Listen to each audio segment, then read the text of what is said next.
Gini Far ya, ketika peran mainstream media ini sangat vital di sini. Hmm. Contoh kasusnya di Amerika. Ya. Ketika orang-orang Amerika itu ada yang mencoba untuk tidak mau terlalu tergiring oleh narasi tunggal dari WHO, mereka akan disudutkan dengan stigma mereka tuh pro Trump. Oke. Ya kan kita tahu pro Trump itu kan redneck, kampungan, orang bule-bule yang suka nonton-nonton gulat-gulat nggak jelas itu. Iya kan? Terus. Iya. Kalau di Indonesia, ketika kamu mencoba mencari sumber informasi lain dan kamu punya opini alternatif, opini yang tidak sesuai dengan narasi itu dari WHO, kan dengan stigma jika kamu itu jika kamu penganut sebuah agama yang radikal. Saya nggak bilang nama agamanya ya, bisa Hindu, bisa Buddha, bisa apapun itu. Gitu. Tapi stigma-nya dibawa ke sana. Dan narasi dari semua artikel-artikel yang menyerang orang-orang yang percaya konspirasi itu punya tone atau punya nada yang sama. Selalu menyerang orang-orang yang suka konspirasi itu selalu dituduh, satu, kurang berpendidikan, dua, miskin, tiga, kriminal, empat, gangguan mental, gitu loh. Itu tone-nya sama, meskipun yang nulis itu orangnya beda-beda, dengan bahasa yang berbeda-beda, tapi tone-nya sama. Jadi dari sana kita bisa menilai kan, jika kita lihat ini tone-nya sama semua, berarti ini ada satu narasi yang sama, cuman dielaborasikan. Ngelek. Video lu ngelek. Tapi suaranya kayak masih aman. Oke, udah aman.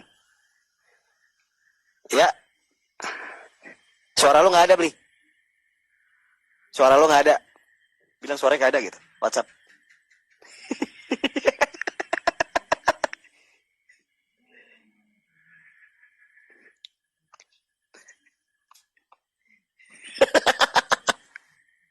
Saya debat, dia nyuruh saya debat. Dia bikin video. Jadi gini loh. Dia bikin udah dua video dia bikin. Dia negur saya tentang apalah itu nggak penting lah. Dia bilang ke saya, kata-katanya dia, I'm taking from his word ya. Dia bilang, kalau kamu diajak debat tuh, ya debat lah, harus sering-sering debat gitu loh. Dia ngomongin saya. Ketika saya DM, nggak dibalas sama dia, saya mention saya bikinin dia feed di feed Instagram saya sebutin nama dia, ada 7.000 orang yang mention namanya dia. Nggak mungkin dia nggak tahu. Saya ajak dia debat, ya, diskusi sih sebenarnya, ngajak dia diskusi seperti kita ini. Dan dia nggak mau merespon. Jadi dia tuh, I don't know, logikanya dia di mana? Dia nyuruh saya debat, dia menyarankan saya untuk sering-sering debat, untuk melayani debat. Dia bikin 2 video dengan wajah saya. Dia memakai wajah saya di 2 video YouTube-nya tanpa persetujuan saya. Untung fotonya keren sih. Kalau fotonya jelas ya mungkin beda kasusnya. Jadi dia pakai wajah saya di videonya dia. Di videonya dia tanpa persetujuan saya, ngomongin saya, menganjurkan saya untuk menyarankan saya untuk sering-sering debat. Ketika saya ajak dia debat, dia tidak mau. Itu namanya orang apa kalau nggak pengecut?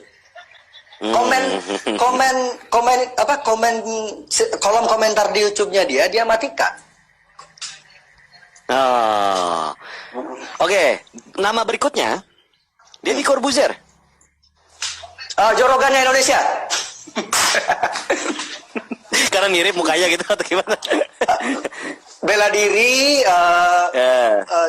profesi. Punya kan bekas host TV juga. Jorogan kan bekas stand up comedian, backgroundnya sangat body, cara pembawaan, physical, backgroundnya juga, ya everything, similarity. Oke. Nama berikutnya adalah Aiman.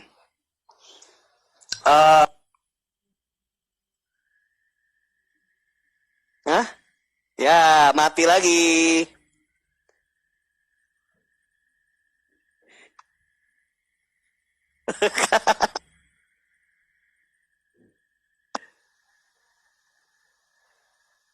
Suruh join lagi deh.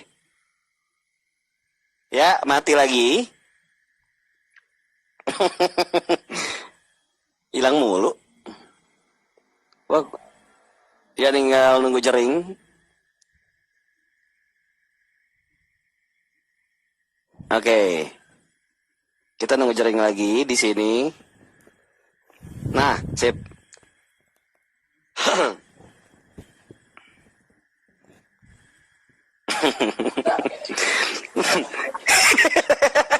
Woi, udah. Fuck, Oke, terakhir Aiman. Gara-gara nyebut nama host TV itu langsung lag. Sialan anjing. Gimana pendapat lo soal Aiman? Not fair. Sebagai host dia nggak fair.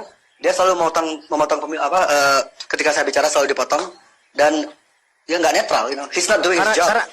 Karena durasi mungkin. Karena durasi mungkin. Still sebagai host, dia kan di posisinya dia host.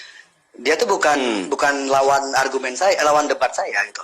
Justru saya lupa namanya Dokter Hermawan ya. Justru dokter itu banyak setuju dengan argumen saya ketika saya berbicara. Dia banyak mengangguk dokter yang saya itu. Aimannya yang justru agresif menyerang saya. Jadi Aiman, ya he's not doing his job. He should be fired. Oke, Beli. Teman-teman band kayak Bobby, Eka ngelihat sekarang lo yang seperti ini, apakah mereka menegur atau kayak mendukung aja atau gimana? Kayak ada nggak sih kayak omongan-omongan kayak cuy nggak usah segitunya kali? Ada kayak gitu nggak sih atau mendukung aja? Ya, oke. Ya karena sepertinya dia gak ada suaranya lagi. Ayo. Pertanyaan terakhir buat Beli Jering.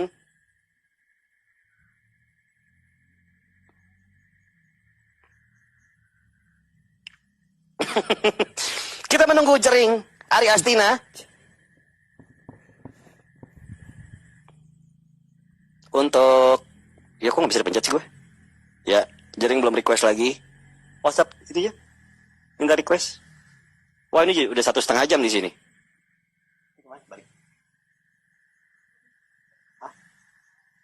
Oh, di bawah. Oh.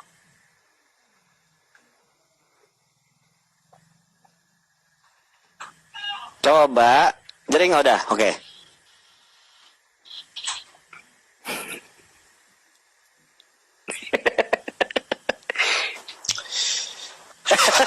Cuy, udah.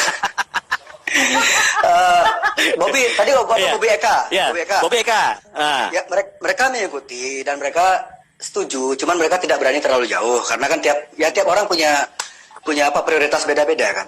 Tapi intinya mereka setuju jika media mainstream terlalu melebih-lebihkan, mereka setuju. Tapi sumber kekuatan saya di sini balik lagi ke awal pembicaraan kita tadi, sumber kekuatan saya dalam battle ini adalah istri saya. Jadi bukan satu-satunya yang paling kuat untuk mensupport lo adalah bini lo gitu. Jadi saya nggak peduli meskipun kawan-kawan band saya nggak setuju atau apapun bertentangan, saya nggak setuju. Saya nggak peduli, silahkan. Kan gini loh, hanya karena kita punya opini berbeda tentang COVID ini, kan nggak berarti kita harus musuhan, toh? Nggak berarti kita harus berhenti berteman, kan? Yang terjadi di Twitter khususnya kan seperti itu. Ketika saya punya opini berbeda di Twitter, saya diperlakukan seolah-olah saya itu penjahat. Padahal di Twitter itu banyak banget konten-konten porno, konten-konten pedofilia, konten-konten yang kekerasan, itu banyak banget di Twitter. Dan itu lebih berbahaya daripada pemikiran saya untuk mengajak orang lebih positif, lebih berani hidup, lebih menguatkan mental, tetap adaptasi tetap. Cuman jangan terlalu ketakutan. Karena kalau kita ketakutan, semua ekonomi Indonesia akan makin cepat hancur. Kita akan makin cepat nyerah, dan kita akan tiba di kewajiban mandatori vaksin wajib ini. Dan ketika kita sudah mau menerima, semua orang diwajib vaksin. Kamu kalau tidak divaksin tidak boleh keluar negeri. Kalau kamu tidak divaksin kamu tidak boleh ke masuk mall. Kalau kamu tidak divaksin tidak boleh tidak boleh kuliah. Itu fasisme, ingat ya? Fasisme tertinggi. Mati ya? Enggak. Aman. Enggak, aman. Bagi saya, fasisme tertinggi itu adalah ketika otoritas atau penguasa atau kalangan tertentu menentukan apa yang boleh ada di dalam tubuhmu. Itu sudah fasisme paling bangsat bagi saya. Oke. Ya, sementara Beli Jering ngelek. Ya, nggak ada suaranya lagi. Ya, oke.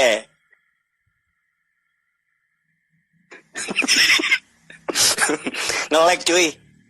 Nggak ada suaranya lagi. Seperti kita sudahi saja ya. Gue pengen ngobrol-ngobrol lagi terakhir untuk Jering.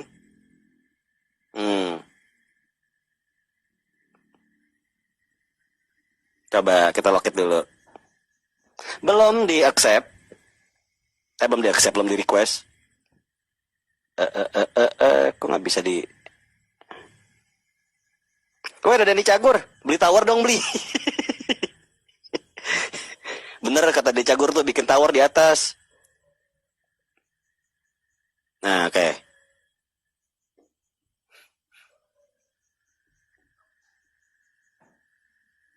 Dani Cagur nyuruh saya beli tower. Lu bangun tower di atas. Aduh, sementara di Inggris tower-tower 5G itu udah dibakarin semua sama aktivis di sana. Oh, Oke, nih terakhir nih buat teman-teman di sini, apa yang pengen lu sampaikan sih? Apakah Ya. kita ngambil konklusi bahwa sebenarnya COVID itu udah ada kan? Seperti yang lu udah obrolin sama Ada. Tirta kan? Betul. Nah, Jadi terus apa nih yang bisa terakhir? sampaikan terakhir ya, oke. Carilah informasi dari semua sumber yang ada. Jangan percaya terhadap narasi tunggal organisasi apapun itu. Jangan 100% menelan mentah-mentah narasi dari mereka. Kita harus cari informasi dari semua sisi. Jangan pakai mesin pencari yang sering kita gunakan. Pakai mesin pencari yang lain karena zaman sekarang di era ini kita sudah tiba di era AI di mana algoritma itu sudah diatur sedemikian rupa untuk mendukung sebuah agenda. Jadi jangan percaya 100% apa yang saya bilang.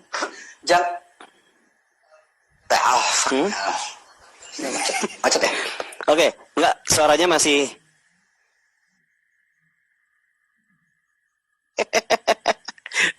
Oke, terakhir Jering itu bilang jangan 100% percaya sama yang Jering bilang, oke ya. Dari situ. Yang media bilang dan Jering bilang juga.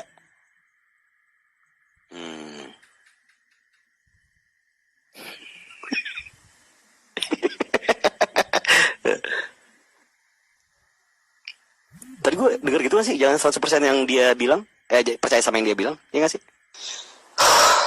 Beli.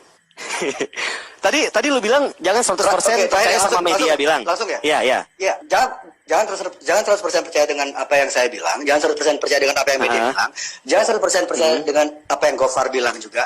Lakukan research Anda sendiri, gunakan mesin pencari selain yang biasa Anda gunakan.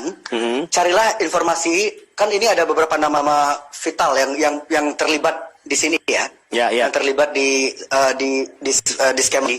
Cari background mereka tuh sebenarnya tuh mereka tuh siapa? Mereka tuh latar belakangnya apa? Rekam jejaknya Tedros tuh apa? Rekam jejaknya Fauci tuh apa? Rekam jejaknya Bill Gates tuh apa?